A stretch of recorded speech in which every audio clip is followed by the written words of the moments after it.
Welcome. Welcome to an evening with the Velsh. That is the nickname for Ali Velshi in the offices of Last Week Tonight, which is the show by John Oliver. Just a little bit of inside information. I think we should brand that. The Velsh should be the name of the show from now on. Right. If anybody wants to make T-shirts, Yeah. So what you just saw, I'm Larry Platt from the Philadelphia Citizen. Just a little, yeah. I know that is appreciation for the Citizen and not me personally. What you just saw was our hype video, trying to get people in the mood for civic engagement and citizenship and voting, most importantly. And it's particularly appropriate tonight, as we'll be honoring one of the greatest citizens I know, the Velsh.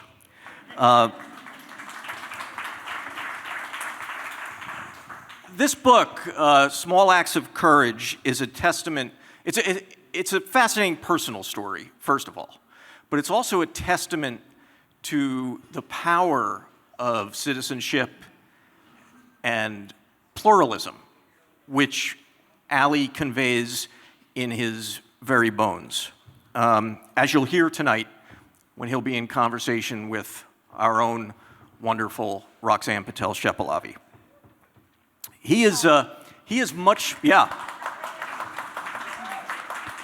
Ali is much more than, you've heard me say it before, the smartest bald man on television.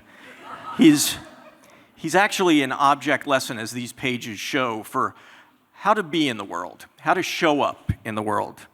After they speak, I'll be out among you folks for some questions that you can throw Ali's way before he signs books for you. And so before we get to them, a couple of plugs. Our next event will be right here in this very room. It's one of my favorites of the year, our 4th annual Integrity Icon Awards, in which we honor the city's highest integrity workers. It's a wonderful celebratory evening, Thursday, May 23rd, 6 o'clock to 7:30. At that, I want to shout out former Mayor Michael Nutter, with whom, yeah, there he is, with whom I host a podcast, if you haven't tuned in, How to Really Run a City, along with former Atlanta Mayor Kasim Reed. Michael Nutter will be at the, and presenting those awards at the Integrity Icon Awards. Our Real Estate Development for Good event will be June 18th, called Women Build It, in partnership with Drexel's Lindy Institute. On July 17th, we're bringing back Rad Girls. Some of you, some recognition, I hear. Some of you will remember Rad Girls. It was the brainchild of the brilliant Leah Kaufman and then because of the pandemic, it went away. We've partnered with Leah to bring it back. It's a celebration of the region's leading women leaders. And I want to acknowledge the Citizen staff. Every time we have an event like this, they put up with my anxiety about how we're going to pull it off, and they always make me feel foolish afterwards for ever doubting them. And a big shout out to Fitler Club and its stellar staff. This place is really a Philadelphia gem, and if you're not a member, take a tour. You'll be impressed. And finally, let me plug the Citizen itself. We're not just another media organization. We're in the business of building an army of citizens to defibrillate democracy in the American city where it was born. That is our mission. And I said this last time when we were all together for that great Attorney General ultimate job interview event that we had. The stakes could not be higher. Let's just pause for a second. I don't want to bring everyone down. Roxanne's going to yell at me because I bring people down.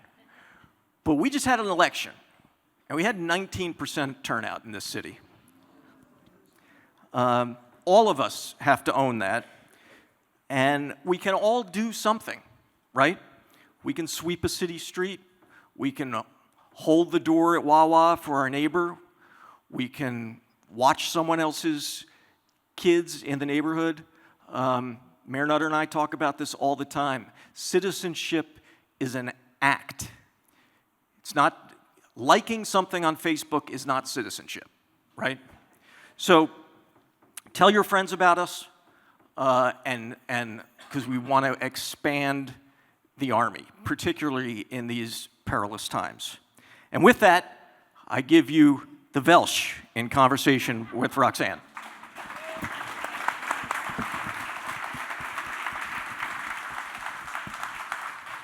Thanks, Larry. That was very well put. I appreciate that. So, welcome everybody to this conversation that I have been looking forward to. Any of you, probably all of you, have heard Ali here speak beautifully about many of the themes in his book, including citizenship and democracy and courage and pluralism. The book is such a beautiful deep dive into his family history and how his family history intersects with all of these different themes.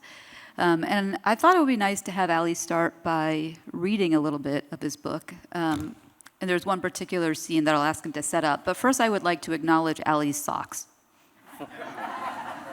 Which are, what are on your socks? They are elephants. Well, that's what I now, thought. most days, these days, I'm wearing socks that either have to do with democracy or banning of books, because this is my thing. But I am a big fan of elephants, and this is the launch night. And when I worked at CNN, one of my colleagues, Wolf Blitzer, before we were on TV, would always check in with his reporters and his colleagues, and his question was, how are you feeling? You're feeling strong? And the only appropriate response was strong like 7 elephants. So this is my launch night for this book, and we're in Philadelphia, which is the place that I should have launched it, at the Philadelphia Citizen, which is the only place it makes sense to have launched this book, and I'm feeling strong like 7 elephants, so there are 7 elephants on my socks. Thank you. See, I knew there'd be a great story about that. Can you set this up for us a little bit? Yeah, so it's all in the book, but one of the main takeaways is that my family, who grew up by virtue of the color of their skin, not being able to vote or participate in society. They grew up in apartheid South Africa, my father, my mother, and my sister. When they finally, through their various immigrations, got to Canada, they were so desperate for an organization like this, a place that would allow them to participate fully as citizens. So barely 10 years into our journey into Canada, my father decided he was going to run for office. And in our little living room, he gathered a bunch of friends and told them that he would run for office.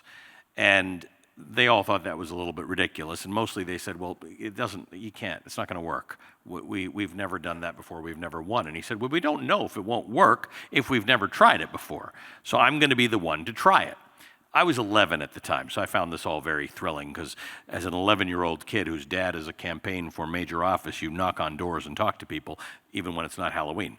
So I went out and campaigned. I had to be the hardest campaign worker there was. And election night, my dad has been out since early morning. He wants to go home and change into a suit for the results. So everybody else goes to the campaign office. It's about a 10, 15-minute drive away. I go home with my dad to change. We get into the car. We start driving. It's 8 p.m. That's when the polls close. We're not worried about this because we're thinking it's going to be a long time before we figure out what goes on. So this is where the story picks up. After he changed and got his speeches ready, we left our house to return to headquarters just before the polls closed at 8. As we were driving, my father flicked the radio on right at 8 p.m., right as the station launched into the top of the next hour, which opened with the news of the evening's election results. Quote, "The polls have closed across Ontario," the announcer said, "and it's too early to tell who will form the government tonight." He then continued, "But there is one race we can call. We can declare Dennis Timbrell the victor in the riding of Don Mills, Toronto." That's where my dad was running. I couldn't believe it. It wasn't even 8:01.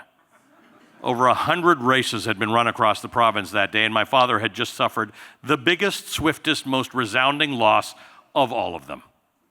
I didn't understand how they could have known who won the race right after the polls closed. How could they have counted the votes already? I'd assumed it would take hours for the election to be called. I didn't understand anything about exit polling and projections or any of that, but they were able to call it based on nothing more than the fact that Dennis Timbrell was the safest incumbent running anywhere in the entire country. His victory was as inevitable and as obvious as the nose on my face. I was shocked. I glanced up at my father, expecting him to be confused and angry as well. But the look on his face betrayed nothing but ease and contentment, which further confused me. "I can't believe we lost," I said. "Of course we lost," he said with the biggest smile. "We were never going to win." "What?" I said. "What do you mean we were never going to win? What was this all about?" "We ran because we could," he said. "I stood for what I believed in. People had a chance to vote for me. And more people voted for the other guy than voted for me. That was always going to happen. I knew that, but I ran, and now that I've lost, our life goes on. We don't get arrested. We don't get shunned. Nothing bad happens." It blew my mind. For the whole campaign, little 11-year-old me had been looking up to my dad, seeing him on stage doing the debates and thinking it was the coolest thing in the world, not understanding politics at all. And I'd honestly believed we were doing it because we had a shot at it, and it was going to be so amazing when he won. When we pulled into the campaign office, I was still trying to process it all, but we walked in the front door, and people started to clap and cheer. There weren't any tears. I thought, what are you all happy about? We lost. But I was the odd man out because I was apparently the only one who thought we were going to win. My dad promptly went to the back of the office and called Dennis Timbrell and congratulated him on his victory. It was a cordial conversation. It lasted under a minute. And that was that. My dad came out, he thanked the staff, and what I remember about the moment is that everyone in the room was jubilant and ecstatic. Not my father. The staff were excited because they thought we'd moved the needle. I would subsequently learn that they were celebrating because my father had taken the Liberal Party from the third place to second place, which was a difference of maybe 1,000 votes. We'd made a solid dent in the district's conservative majority, paving the way for a real victory in the future. My father, on the other hand, was at ease. That's how I would describe him. He had done what he needed to do. He had a look of satisfaction that it had been done. Thanks to my father, that was the night I learned that there's a deeper way to think about politics, which for so many people has become a dirty word. Politicians are all crooks, they say. The system is rigged. I don't trust any of them. And it's true, there is no shortage of politicians who provide reasons not to trust politicians. But the world is full of people who engage in politics for the right reasons. I know that because my immediate family is full of people who engage in politics for the right reasons. And on that night in 1981, in that dingy old storefront campaign office, full of people celebrating simply because they'd exercised their right to engage in politics for the right reasons. To this day, when I hear people run down politics and politicians, I recoil, because cynicism about politics is a luxury of those who have never had to experience life without it. And if those people ever truly lost their ability to participate in the system, they would never again take it for granted.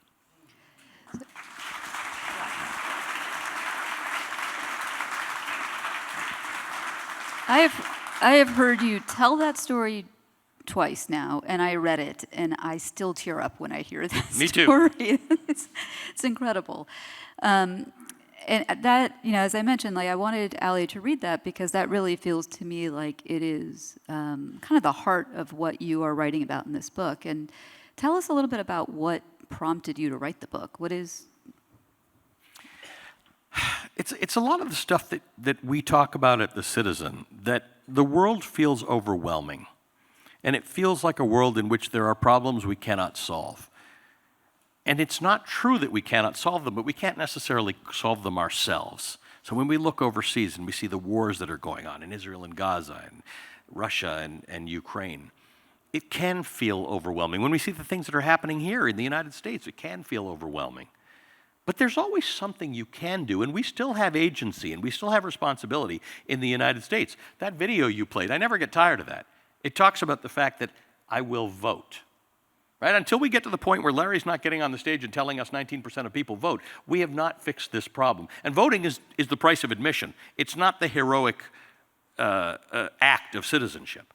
But what I learned, and I've described it through the course of the book, is that I took citizenship for granted because I grew up probably like most of us in this room, in a place where I was not disadvantaged by the color of my skin or the circumstances in which I was born. The law protected me as an equal citizen of the country in which I was born. That is not a privilege my father had, my mother had, my sister had, my grandparents had, or my great-grandparents had. They had to fight for small changes through small acts of courage. And my point in the book is that if we all undertake these small acts of courage, and they are courageous because they possibly cost you something, they're not just easy, but you take a position, you fight for it, you rally the support for whatever it is you're trying to change, and in the end, the world actually does change. I have got story after story here about people who did things to change the society around them, who left this earth thinking they had failed. And yet they prevailed. My grandfather died at the age of 58. I never met him. He fought apartheid all his life, and he died thinking he was a failure. His son became the first South Asian, first Muslim elected to major legislative office in Canada. Yes, because he won his second election. My father did win, right. The story is about how he lost, but he actually subsequently won. And his grandson is me. There's no way my grandfather could have imagined that. There's no world in which my grandfather could have imagined that you and I would be sitting on this stage discussing citizenship in America. All he wanted was the apartheid government to stop bullying him in their business so that they could actually make a buck. And the world has changed because of the way he looked at it. So tell us about your grandfather. He had an interesting. He intersected with big moments in history, and there's a lot of big moments that Ali's family intersects with in the book. What's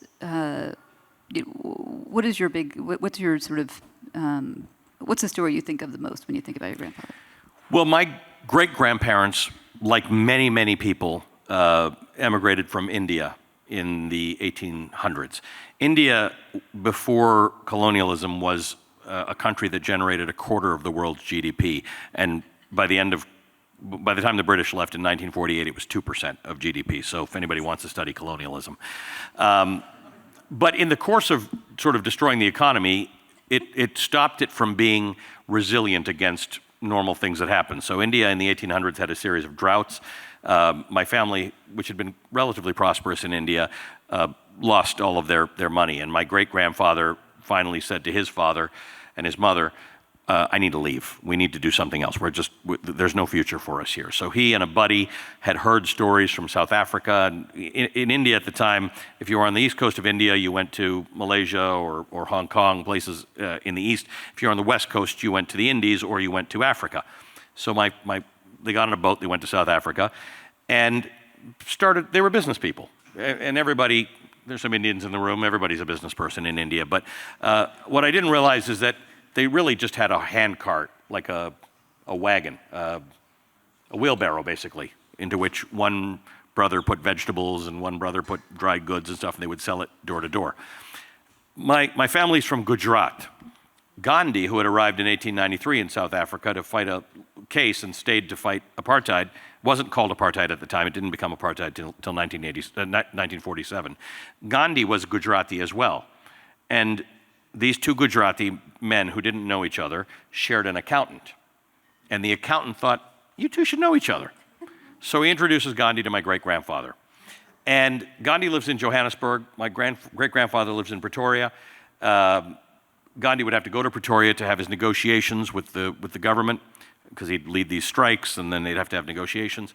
My great-grandfather had what was called a dray. It was a horse-drawn cart. And so he gave it to Gandhi to use to move around, and Gandhi would stay at the house at night. My great-grandfather was not political. They were Indian business people. They were not really all that interested in politics. Politics is bad for business. But one night, Gandhi says to my great-grandfather, I need to do something different. People don't have the resolve to fight these unjust laws, so I'm going to start a commune, an ashram, called it Tolstoy Farm. And he said, I would like your son to be my student. Now, my grandfather is thinking this is a stupid idea, my great-grandfather. Why would he, as a businessman, have his son involved in living on this activist commune? So he says to Gandhi, he said, we're Muslim. you are Hindu. I can't send my 7-year-old son to your camp or your school or whatever it is. He needs to learn his religion. Gandhi says to him, I will learn your religion and teach it to him. So my grandfather at 7 became Gandhi's youngest student. He learned his religion from a Hindu, who, by the way, had also learned the Jewish scriptures and the Christian scriptures and the Hindu scriptures. That was Gandhi. He was a pluralist. So my grandfather grows up on this ashram where they have no hot water, they have no beds, they get 2 blankets each, thin wool blankets. You sleep on one, you put one on top of you, there's no hot water, there's no meat. The hope you grow everything that you need, and you walk everywhere.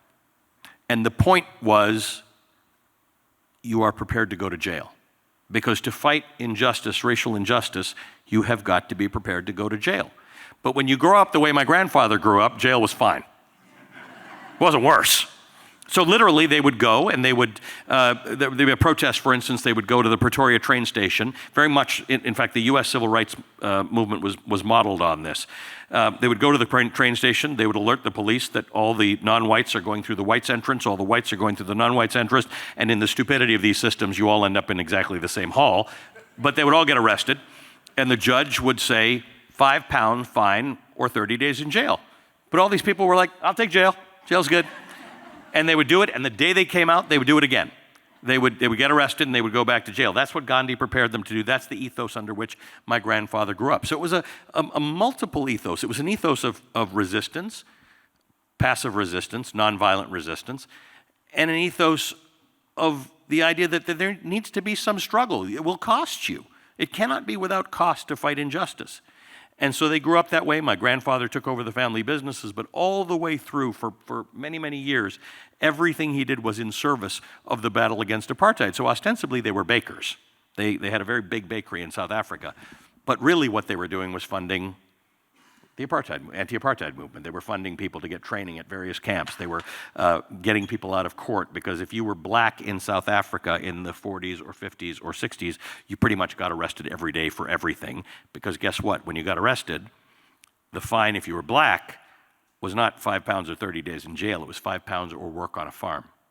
It was a labor production operation. So my grandfather would go to court every Monday, which subsequently my father did, to get people out who had been arrested on the weekend. So that's where they generated money to finance the anti-apartheid struggle in South Africa.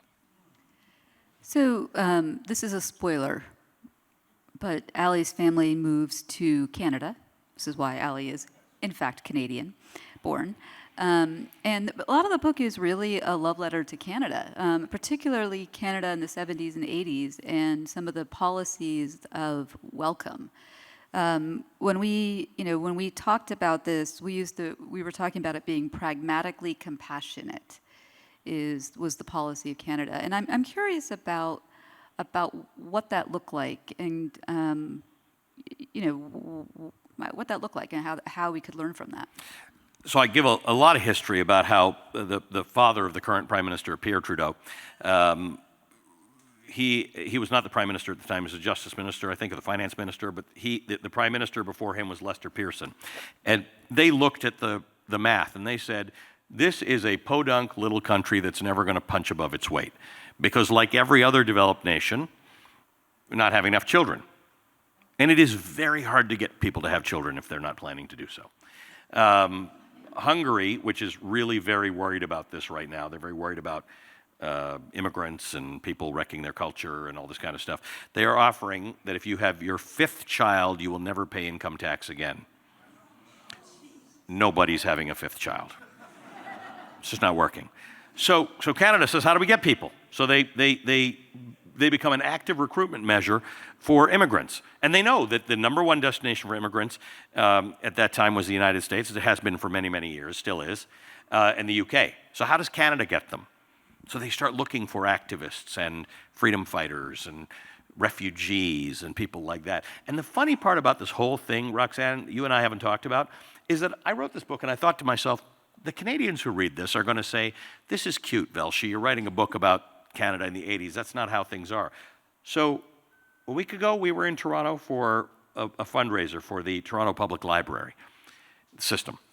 And the beneficiaries of the fundraiser were newcomers to Canada. How the library can provide newcomers with language instruction, housing guidance, financial services. Canada looks at immigrants and hugs them.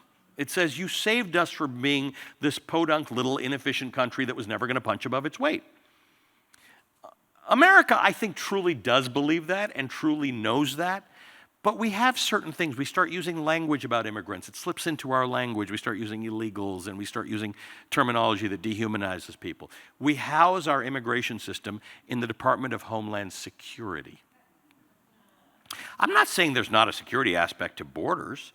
I'm saying, why don't you call it the Department of Immigration and maybe house it within the Commerce Department, or understand it as an economic imperative that is different from the security imperative. We have painted immigration as a security imperative across America, and yet the statistics show, have always shown, and continue to show to this day that migrants, immigrants, whatever language you want to use, non-native born Americans commit crime at a lower rate than native born Americans. That is a fact. End of story. It's almost always a fact in the world because people who are on some kind of uncertain immigration status have a remarkable disincentive to commit a crime. They're going to get deported. And this is a good place to live. For all its problems, and we can talk about that, for all its problems, America is a great land in which most people will welcome you. But I argue for the idea that we need to think about this entirely differently. We need these people. Stop thinking about it as charity. Don't even think about it as an economic imperative. It's not charity. We're not helping people. We are helping some people, but migration is the way of the world on which this country was built. Canada just understands it differently than America does. And my argument is that America would do well to sit there and say, you remain the #1 destination for immigrants from across the world. Maintain that, because once you lose it, it's very, very hard to get it back. Explain that to me. What do you mean? Once you lose the number? Well, because America does have a reputation around the world as being a little bit anti-immigrant, a little bit racist. And that's not... I don't think it's accurate. I don't think it's accurate. But when I see immigrants, and I'm sure I'm like most of you, you can generally sense, if you're talking about undocumented immigrants, you can sense in your city who they probably are, what jobs they do, the things they do. You know when you're looking at somebody and you're interacting with them because they've delivered your food or something like that, you got some sense that you're pretty new here, right? And I look at these people and I think about, I wonder what their grandchildren will write about them. I wonder what their children will be. I wonder whether their children will help us shore up our shortage of doctors or lawyers or pharmacists or whatever it is we're short of, because we're short of everything. That's what I think of. I see no threat in the concept of immigration. But immigrants can sense when that happens. When our former president imposed that Muslim ban, who'd you think we were banning? Did you think we were getting a lot of olive grove pickers from Yemen? We were getting PhDs and engineering students who were going to the University of Pennsylvania, students who were going to our best universities in the world. I remember I was at Davos right after that happened, and the heads of all the universities in the world go to Davos, and they were all telling me, best thing that ever happened to Canada. They hope he keeps this Muslim ban on. Because people who weren't giving Canada a second look all of a sudden were saying, it's not that we don't think this will be settled in the US, but we'd actually like to go to a place where they like us, where they want us, where they value us. And that kind of thing starts to develop around the world. And I'm very happy that people want to go to Canada. It's fantastic. But America still attracts more immigrants than anywhere else in the world. I will say this, immigrants, non-native born people, form a smaller part of the population in America than they do in Canada, New Zealand, and Australia. Important to remember. So while we are the immigrant nation, we're not entirely. And once you start losing, the one advantage you've got is that you are the top spot. America is the top spot for people who want to move somewhere else. Keep that going. Yeah, it's interesting. So, you and I share one part of our story, which is similar, which is Indian background. My parents were born in India and took a straight line to the United States. But I only discovered recently that they won the green card lottery for both Canada and the United States. And they had to pick, and they picked the United States. And the only reason that I even knew they were considering Canada was because in the last several years, it has become more difficult to actually be an immigrant in America than it was. My parents have been here for 50 2 years or some crazy amount of time, and are, like many immigrants or foreign-born people, the best citizens I know. Like if you had a checklist, check, check, check, check, all the things. And somehow they have started to feel less comfortable than they did. Yeah, and that's right, and that's happening. I have to emphasize, a lot of it is political rhetoric, and it's working on some fronts. I don't generally believe that it works itself all the way down into society, into people who actually work with the people who are these immigrants, who know what they do. But it has started to slip. The president himself slipped the other day at the State of the Union, which was a remarkable speech that he gave. But he did in a exchange with the crazy woman from Georgia, Marjorie Taylor Greene, he made some reference to illegals. Now, I'm not going to get stuck on semantics. It is what it is. Everybody knows what these things are. My point is, we have an under 4% unemployment rate, and wages are going up faster than inflation. We do not have a problem in which immigrants are driving our wages down. It is debunked and debunked and debunked, number one. Number two, housing. People tell you, even Toronto, they tell me, in Vancouver, they tell me, that it's driving the price of housing up. We've had a housing crisis in every major modern city in the Western world for 100 years. We just have an infrastructure problem, right? We don't have housing for our own selves, let alone for immigrants. That's an infrastructure problem. You can't put that on immigrants. Don't blame that on immigrants. Your society needs to grow. You need more workers because you've got older workers. You need people to actually work. If you don't have enough housing or public transportation or highways, which all of our cities have this issue, solve that problem. Nutter's in the room, right? You solve those problems. You don't put it on immigrants. You don't say immigrants are the problem. But what we've had recently is a language where this stuff, and it's very effective, the governors of Florida and Texas, by busing all these migrants to northern cities, have caused northern governors and mayors to start using their language about these people. We are weaponizing people. These are just regular people. I think we can all generally agree that families should not be separated from each other and people should be treated with human dignity. I'm not asking you to give away stuff free to immigrants. I'm saying understand that the narrative that some people are giving you about the danger of immigrants to our country is just incorrect. It's a lie. So you started your life as, in fact, a Kenyan-born Muslim. I am a Kenyan-born Muslim, unlike that other guy who gets all the media for it. Who was never at any of the meetings. But you, you made your way to the United States, which is also a terrific story, by the way, and became a citizen. And so, I kind of knew, again, I knew what was going to happen at the end of the story, but as I'm reading this, and I'm like, wow, Canada's awesome. And then you became an American citizen. And so tell me about that. Why did you do that? Well, I had no pressing need to, and for anybody, is there any naturalized citizens in here? Anybody else gone through the process? I know I've got to be careful what I say. Judge Cheryl Krause is here. There's a federal judge in the room, so I just want to make sure I don't say anything that gets me in too much trouble. But Judge, welcome. Thank you for being here. There's a lot of paperwork involved in becoming a citizen. And one of the things they needed was all of your travel detail for the last, 10 years or something like this. I travel so much, and I'm not that good a record keeper. So I thought to myself, I'm going to get in trouble. I'm going to fill out the wrong thing, and then it's going to be terrible, whatever. So I don't know whether I talked to somebody or I applied, and a very nice person at the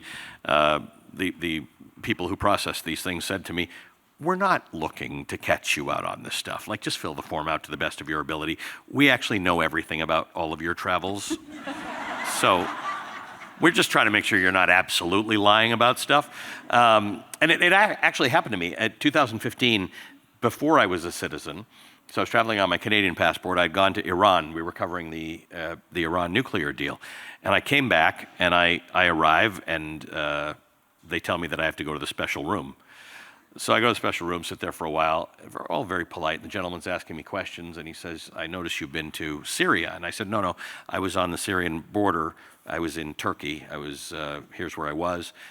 And then I was here, and he said, well, no, I think you've been in Syria. And I said, no, okay, I think I know what you're talking about. I was in Jordan at a refugee camp on the southern border of Syria. He said, no, I think you've been in Syria. And I said, I said, well, what's going on here? And he said, I kind of just need the right answer to this thing. I know what the truth is, and I need the right answer. And I said, I thought about it for a second. I said, I was in Syria in 1981. He said, that's the answer I needed. Thank you. You may go. I'd forgotten about it. It's like, how would you even know that? Like, there was no digital anything in 19. How do you know I was there? So they know everything. And he said, just fill out the forms. And I was working with Ashley Banfield at CNN at the time, and she said, she was a Canadian as well, like me, a reporter from Canada, who had become an American citizen. She said, why are you not a citizen? And I said, so I can avoid, see, this is why I don't want Judge Krause here, so I can avoid jury duty. And she says to me, she lit into me. She said, citizenship is a responsibility. It is not just a series of rights. You live in this country, you benefit from the things in this country. You are not telling me that you're avoiding taking American citizenship so that you don't serve on a jury. So I went and applied for my citizenship. And I got my citizenship, and I was very, thank you. And I went to the swearing in, and I still wasn't that into it, because I wasn't sure what rights I would get. But then I show up in Lower Manhattan, I go inside this court, and they don't allow you to carry your phone inside to the courtroom. And I'm like, you got to be kidding me. What are you talking about? I got to give you my phone? And they said, yeah, you got to give us your phone. So I gave them my phone, and I'm like, what am I going to do? So they give me this envelope, which has your certificate in it. It's got some other reading material, and it's got a pocket Constitution in it. And the ceremony took a while. I read the Constitution 3 times, cover to cover, which is amazing. Everybody should be stuck without their phone and a pocket Constitution for 3 hours.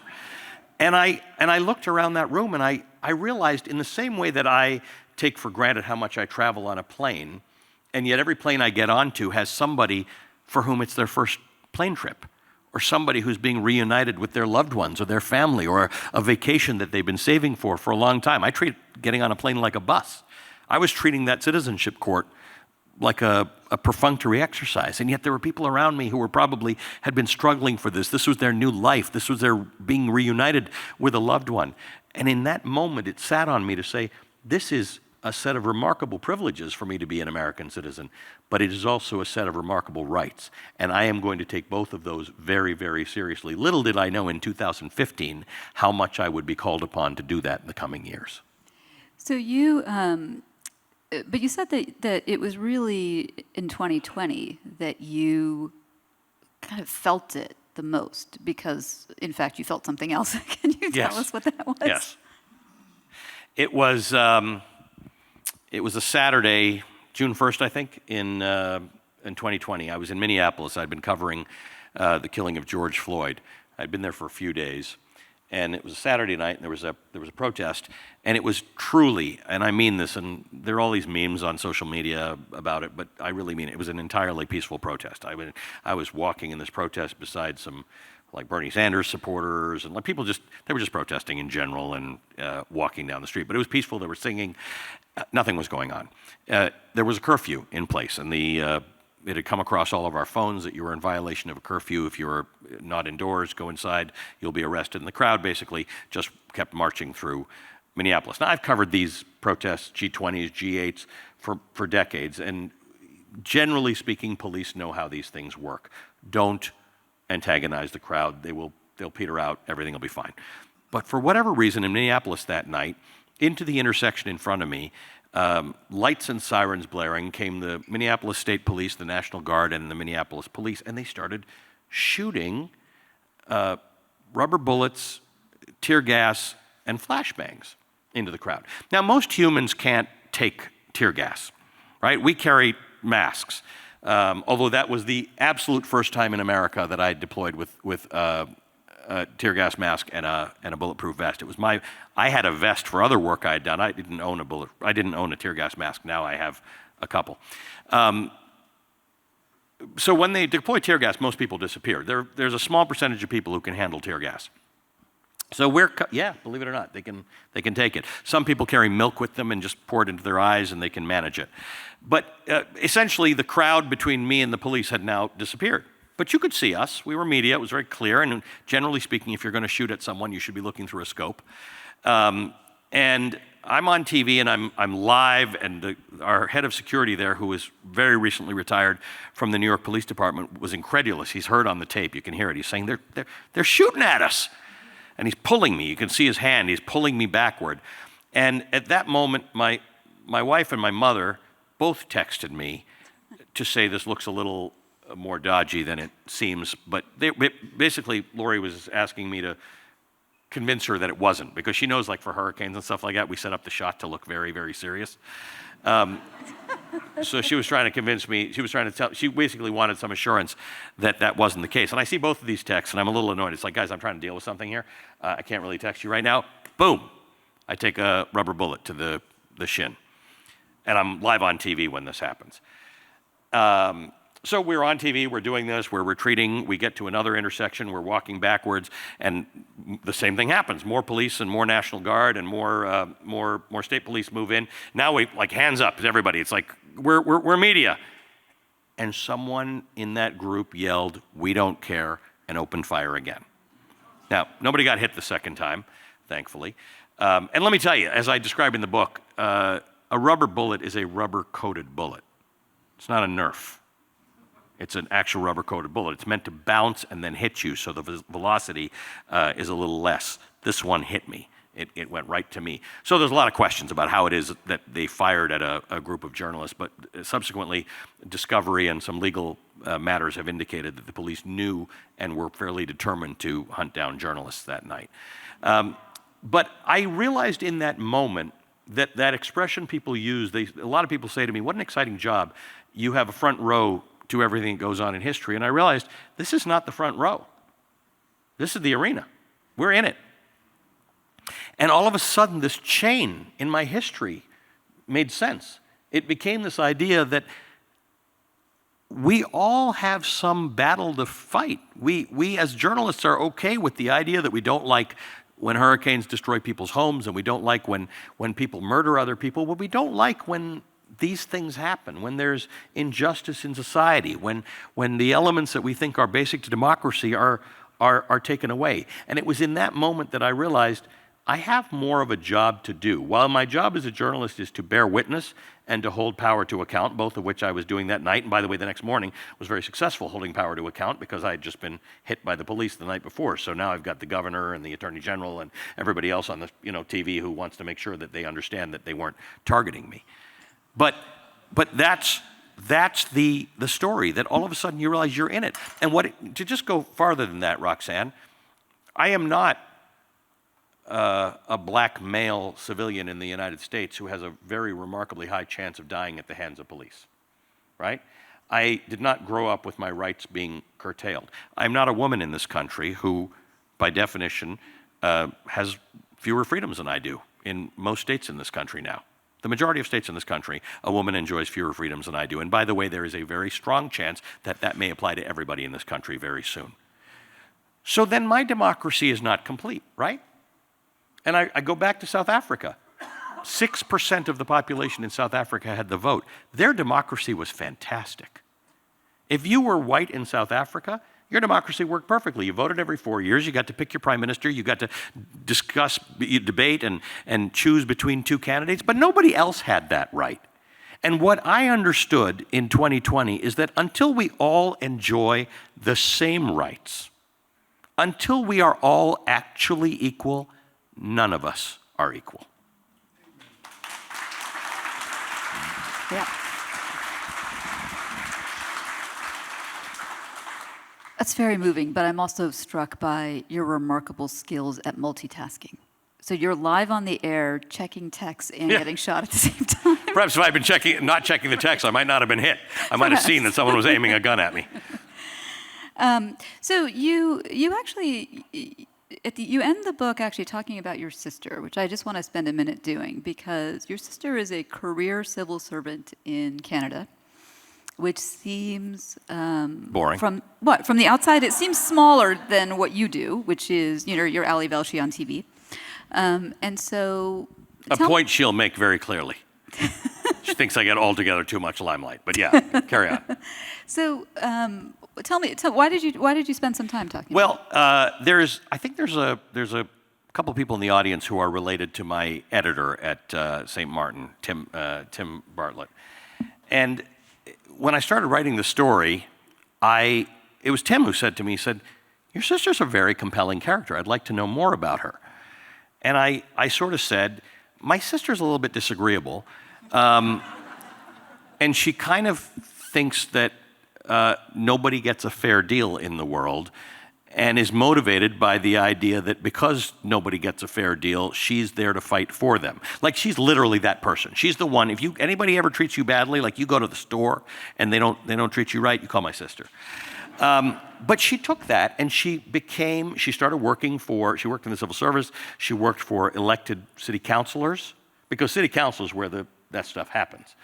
Then she ran for city council and got remarkable endorsements by all the major newspapers. She didn't win in the end, but the chapter I write about her is that I would vote for her every time possible, although I do have the caveat, only one time per election. But she is that sort who takes her grievance about society, and her grievance goes back to when she was a kid. I mean, this was a kid who grew up under apartheid, who went to the zoo and saw free pony rides and went to get a pony ride and was turned away while everybody else was getting pony ride because she didn't understand that only the white kids got the pony rides. And she has carried that grievance through her life. And she has made that into something that says no one will get turned away from the pony ride. But it's not just that. No one who doesn't have a traffic light at their intersection where too many children have been hit by cars will not have a traffic light. No one who's not getting their trash picked up because there are too many rats around will not get their trash picked up. So she is the person. She is the citizen that we speak about. She does the things that that you get no notoriety for. No one even puts a blurb in the local blog about the fact that you did that. But she will work, she will get the study. They'll say, you can't have a traffic light there. The study shows it's not necessary, so she'll get the study done. Then she'll get the traffic light in there. And no one will ever know, but some kid won't die because she got the traffic light. And the full circle to this whole thing is that my great-grandfather who kicked this whole thing off, my family has a touch wood, a lot of longevity. My great-grandfather, one day, my mother was across the road in Pretoria, my great-grandfather was here. He was looking across the road, a bus stopped, so he walked in front of the bus, but another bus was overtaking him, and he got hit by a car and died on the spot in front of my mother because there wasn't somebody to put a traffic light there. So my sister puts the traffic lights in now. And actually, what I love about that is that you call your book Small Acts of Courage, but there are some really big acts of courage. I mean, I think there was maybe only one or two people here who were born somewhere else, but the act of leaving your home and huge. Moving to another place does not feel like a small act It's of not courage. small. It is what our country is based on. And for all of our history, we have had beef with the fact that the Irish are not like us, and the Italians are not like us, and the Jews are not like us. And it's all not like us, and they're not going to fit in, and they're not going to speak our language. It's all the same. We built this remarkable country out of people who came from everywhere else, by force or by will. This country is built in very large part by people who are from elsewhere. It's no different. Those people didn't move for different reasons. It's still the same. It's either economics, or it's political stuff, or it's conflict. It's literally all the same stuff. And it is not easy. And I saw it when I was in Budapest, the early nights of the war in Ukraine, when the people were arriving who had been on a train for 30 hours from the eastern part of Ukraine. These are not even Ukrainian speakers. These are Russian speakers. They're Ukrainians who don't even speak Ukrainian. They're from so far east. And they get to Poland, they get to Hungary. By the way, for those of you who are either Hungarian or Polish or Ukrainian, you will know that those languages are not, you can't show up in Hungary and speak any other language. You can't understand it. Your SIM card doesn't work, your credit cards don't work, your husbands, your sons, and fathers are back there because they're not allowed to leave the country, so you're carrying the kids and you're out there. This is monumental. People don't choose this stuff easily. And so we have to understand that when people read this story, you don't have to be from India, you don't have to be from anywhere. Everybody will find something in this book that relates to someone in their family who made some choice to better the future of that family. And no one will write about it. It will not be chronicled unless you chronicle it. And that's my point. It's small because it's not famous. So We're going to take some questions. Larry is here with the mic.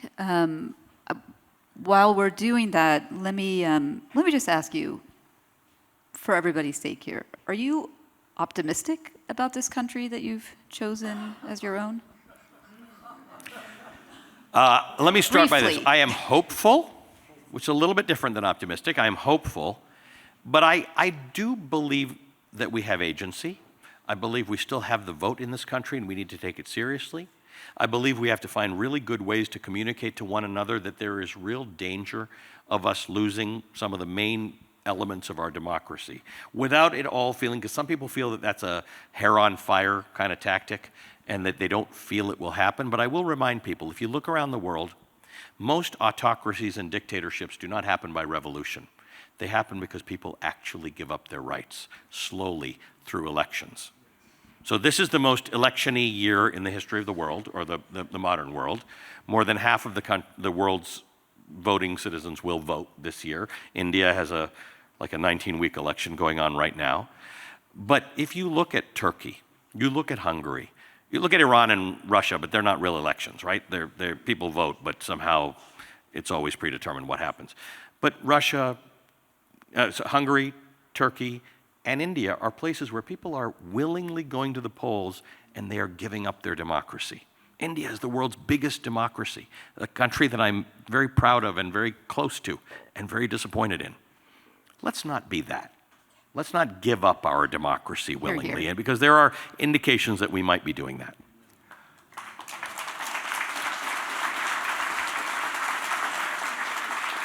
We're gonna take about 10 or 15 minutes worth of questions. Please, this is not the U.S. Senate. No filibusters. And we'll start here. Say who you are. Yeah, Pat Lowe from Northeast Philly. I have a very short question because we were watching Bill Maher's Real Time, and he was beefing about the massive influx of recent immigration to Canada. They can't even handle it in Toronto. 20% of the population or something's not native born. So I was wondering when you're going to be on Bill Maher, like to promote your book, because I want to make sure I see that show. Thank you for that. I like Bill a lot. I like the fact that Bill talks about complicated things. I'd be happy to join him to have that discussion because it's not true. The numbers are true. Canada has a remarkable ability to absorb immigration. There is a reality to the fact that when you have infrastructure problems in your cities, and if you look at Toronto, I don't know if anybody's been to Toronto recently, but it sort of looks like Shanghai. It's just endless buildings and building and building. And there are issues with that, right? You build lots of buildings, your electrical infrastructure is not adequate. Your water infrastructure, your sewage infrastructure. Like, we have to actually think about these things. If you're going to be a place that wants to grow, which our economies dictate that we must, then you have to, as part of your planning as cities and states and provinces, figure out how you're going to do that. So he's right insofar as the influx of immigration into Canada is outpacing the existing infrastructure. It's just how we look at it. To me, that's an infrastructure problem that should fall upon local and provincial and federal politicians to say, you want a world-class country, you need to build the highways, the transit, the water, and the electricity, and the housing to accommodate that. That's a real problem. It's not the immigrants. We need the immigrants. We need to be able to accommodate them and figure. And even if without the immigrants, by the way, we're one of the slowest countries in the world to urbanize, right? Most of the rest of the world urbanizes much faster. America's got a much greater proportion of people, regular people who live in non-urban environments. And that's pressure on all of our systems as well. We have to just figure that out. Unfortunately, in 2024, none of that stuff wins elections. Nobody wins an election to say, I'm so into the electrical grid, I'm going to do this, and I'm going to do that, and I'm going to do, it just doesn't. Sometimes traffic stuff wins elections, but fundamentally, I want to get back to a place where the stuff that the Citizen talks about, the stuff that Mayor Nutter, who, by the way, performed my marriage, literally, not kidding. Thank you, Mayor Nutter. I want to get back into a world where that's the debates we're having, as opposed to, imagine, look at this strain the immigrants are putting on us. It's like, how are our cities, how do we make our cities more resilient? Thank you for an excellent question. I'm going to email Bill Maher's people and say we're going to talk about this. I noticed that we have, I should have saved the filibuster comment for this. We have a former city council member here. Let's see who you are. Dan McElhatton. I'll be brief. Have you yet to serve on a jury? Thank you for that question. I was invited to. I got called and then not selected. It was one of those things where you spend a couple of days and they just never get to you. I am curious about whether publishing a book about taking a rubber bullet from police affects that ability, but I will tell you this, I will not make any effort to avoid serving on a jury. It is my responsibility as a citizen, and I will carry it out proudly. Thank you for the question. And we have another one over here. Ali, on Thursday night, I am going to a meeting with 15 people who have been called together to talk about what we can do to help get this election to the candidate who's interested in democracy. I'm trying to be nonpartisan here.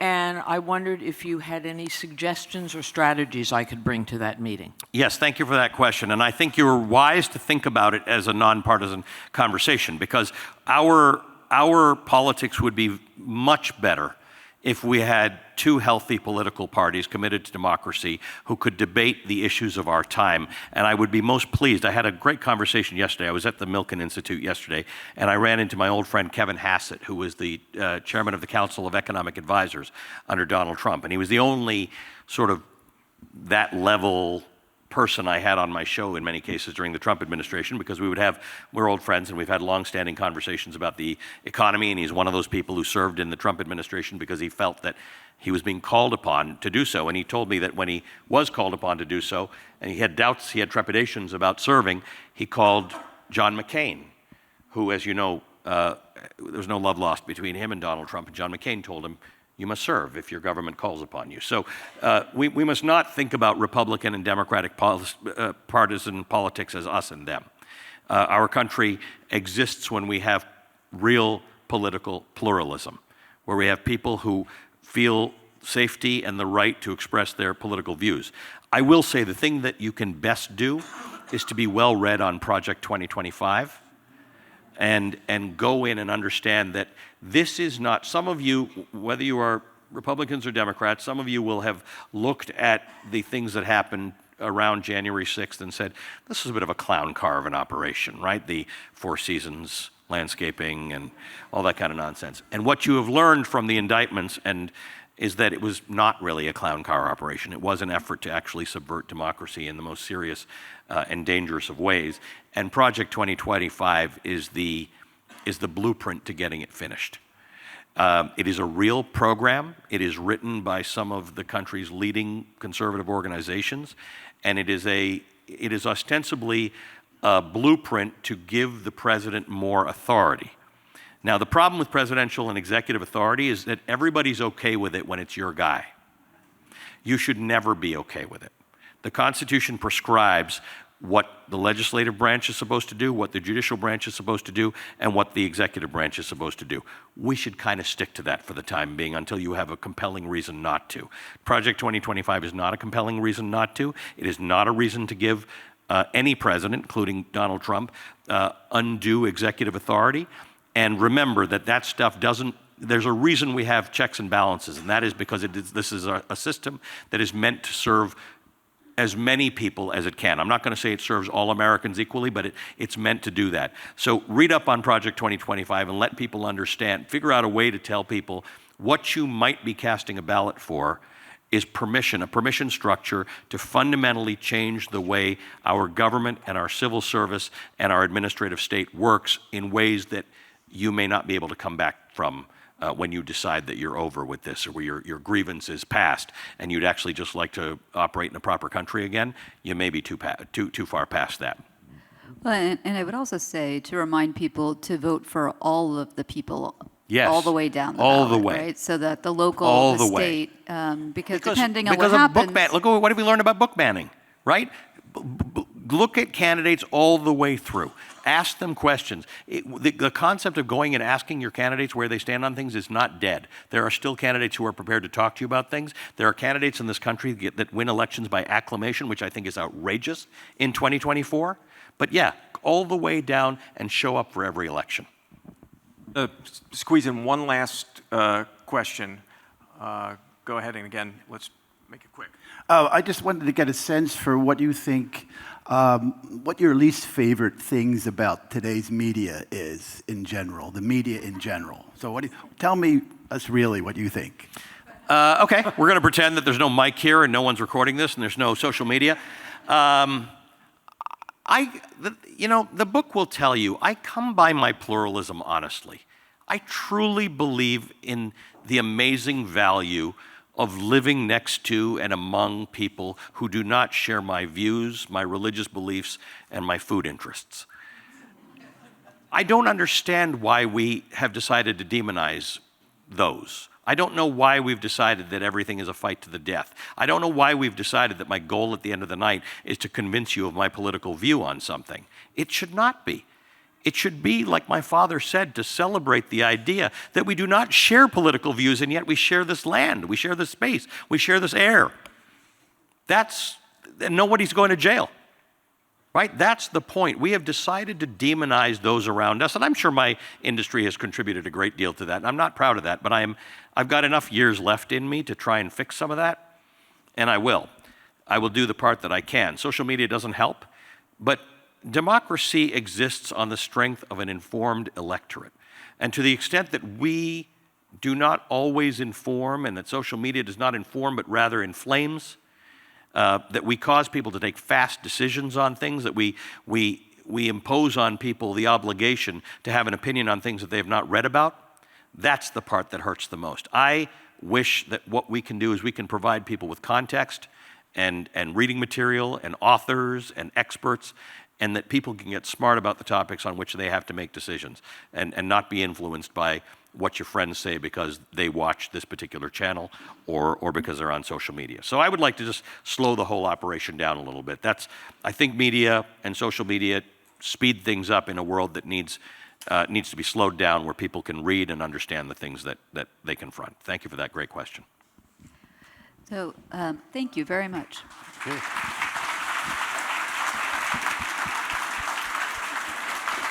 And thank all of you. And Ali is going to stick around and sign books for anybody who hasn't already had a book signed. Head House Books is outside. They're awesome partners. They're a local bookstore, so buy your books there if you haven't already bought them. And thank you. Thank you, everybody.